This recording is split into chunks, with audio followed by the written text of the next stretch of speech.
നമസ്കാരം. പണ്ടൊരു നമ്പൂതിരി ഫുട്ബോൾ കളി കാണാൻ പോയി. എത്ര പേരാണ് ഒരു പന്തിന് പിന്നാലെ ഇങ്ങനെ ഓടുന്നത്?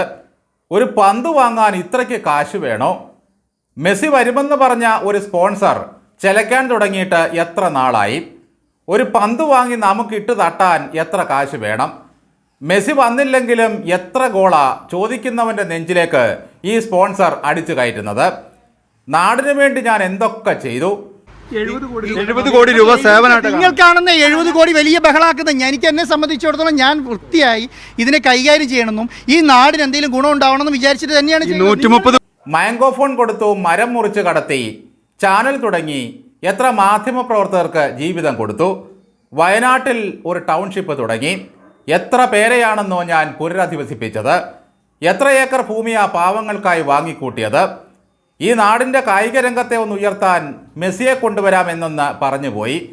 കൈകാര്യം ചെയ്യണമെന്നും ഈ നാടിന് എന്തെങ്കിലും ഗുണം ഉണ്ടാവണമെന്ന് വിചാരിച്ചിട്ട് തന്നെയാണ് 130 കോടി രൂപ കൊടുത്തു എന്ന് പറയുന്നതല്ലോ. 130 അല്ല, അതിൽ കൂടുതൽ കൊടുത്തിട്ടുണ്ടെന്നേ. അത് ആദ്യത്തെ ഗഡുവാണ് 130 കൊടുത്തിട്ടുണ്ട്. അതിനൊക്കെ കൂടുതൽ കൊടുത്തിട്ടുണ്ട്. ആ പൈസേൻ്റെ കണക്ക് ഞാൻ ഓൾറെഡി എല്ലാവരും കൊടുത്തിട്ടുണ്ട്. അല്ല, അത് വരാതെ. പക്ഷേ ഏതോ മാധ്യമം മെസ്സിക്ക് ഒരു മെയിൽ അയച്ചു പോലും, അങ്ങോട്ട് ചെല്ലരുത്, പട്ടി കടിക്കും, അവിടെ കൊള്ളാവുന്ന സ്റ്റേഡിയമില്ല, നിങ്ങളുടെ സ്പോൺസർ മരം മുറിച്ച് കടത്തുന്നവനാണ്, അയാൾക്ക് കാശില്ല.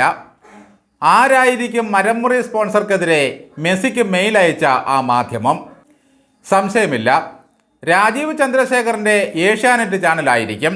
അവർക്കാണല്ലോ ഈ മരംമുറിക്കാരനോട് ഇത്ര സ്പർദ്ധ. ചുരുക്കത്തിൽ കേരളത്തിൽ രാഷ്ട്രീയക്കാരേക്കാൾ വലിയ മാധ്യമ പോരാണ് ഇപ്പോൾ നടക്കുന്നത്. മെസ്സി വരില്ലെന്നറിഞ്ഞതോടെ ഈ മരംമുറി കള്ളൻ സകല മനുഷ്യരുടെയും നെഞ്ചത്തേക്ക് പാഞ്ഞങ്ങ് കയറുകയാണ്. ഇയാൾക്ക് സ്റ്റേഡിയം പണിയാൻ മന്ത്രി അബ്ദുറഹ്മാൻ അനുവാദം കൊടുത്തത് ആരോടും പറയാതെയാണ്. ജനപ്രതിനിധികളെ അറിയിക്കാതെ കല്ലൂർ സ്റ്റേഡിയം നവീകരിക്കാനായി ഇയാളങ്ങ് ചെല്ലുകയാണ്.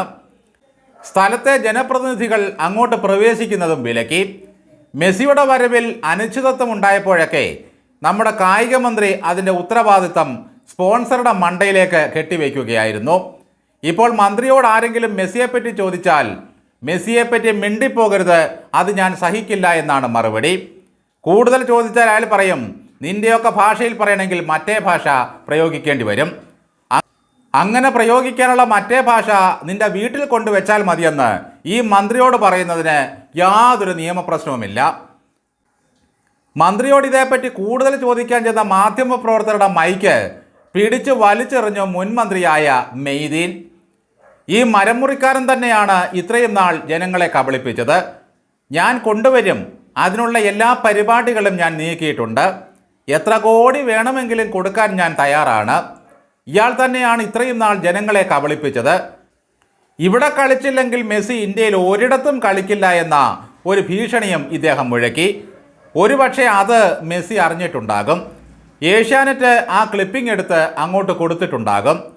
ഇന്നുവരെയുള്ള നിങ്ങളുടെ പാരമ്പര്യം എന്താണെന്ന് മനസ്സിലാക്കിയിട്ടുള്ള മനുഷ്യർ നിങ്ങളെ വിശ്വസിക്കാൻ തയ്യാറല്ല സുഹൃത്തെ. മാധ്യമപ്രവർത്തകർ എന്തെങ്കിലും ചോദിക്കുമ്പോഴൊക്കെ ഇയാൾ കടിച്ചു പറിക്കുകയാണ്. എന്നെ നിങ്ങൾ വിചാരണ ചെയ്യുന്നു, എൻ്റെ നന്മ നിങ്ങൾ കാണുന്നില്ല എന്നൊക്കെയാണ് പറയുന്നത്. ഒരു കാര്യവുമില്ലാത്ത ഒരു ഗർഭവാർത്ത കൊണ്ട് നിങ്ങൾ എത്ര കാലം ഒരു ചെറുപ്പക്കാരനെ വിചാരണ ചെയ്തു? എന്തൊക്കെ കള്ളങ്ങളും നുണകളുമാണ് നിങ്ങൾ സ്റ്റുഡിയോ ഫ്ലോറിലിരുന്ന് അടിച്ചുവിട്ടത്?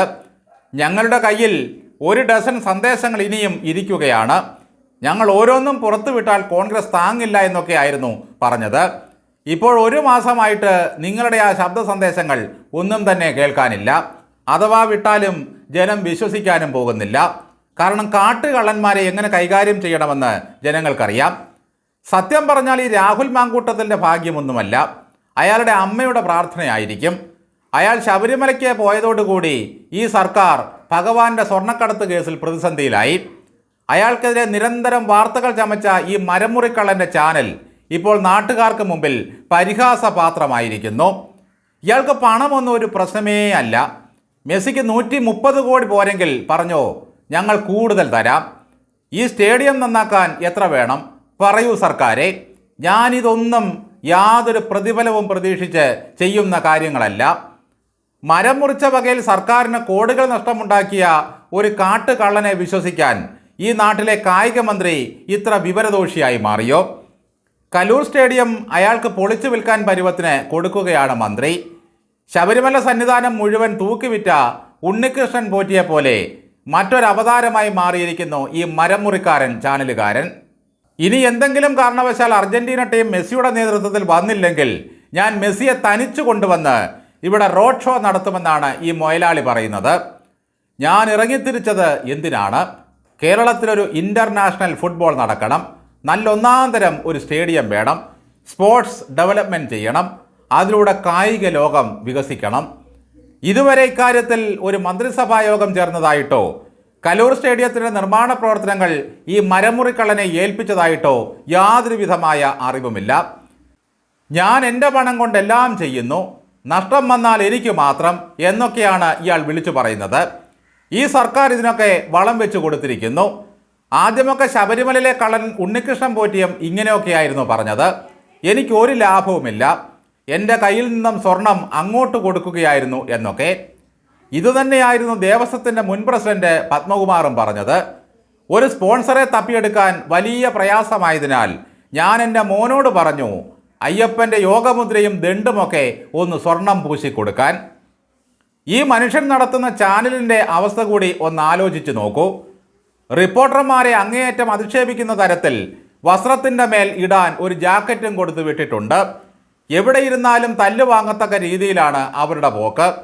ജോലിക്കാർക്ക് ലീവോ നേരാംവണ്ണം ശമ്പളമോ നൽകുന്നില്ല എന്ന വലിയ പരാതിയുമുണ്ട്. സ്ത്രീകൾക്ക് നേരെയുള്ള ലൈംഗികാതിക്രമങ്ങൾ ഓഫീസിൽ നടന്നിട്ടും ഇതുവരെ മിണ്ടിയിട്ടില്ല.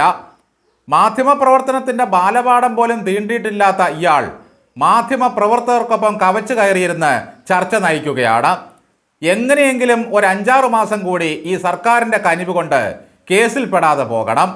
അതുവരെ മെസ്സിയെ കൊണ്ടുവരുമെന്ന് പറഞ്ഞുകൊണ്ടേയിരിക്കും. കേരളത്തിന് വേണ്ടി എത്ര നഷ്ടം സഹിക്കാനും തയ്യാറായി ഒരു മുതലാളി വരിക എന്ന് പറഞ്ഞാൽ അയാൾ ഒന്നുകിൽ നന്മമരം അല്ലെങ്കിൽ സമ്പൂർണ്ണ കള്ളനായിരിക്കണം.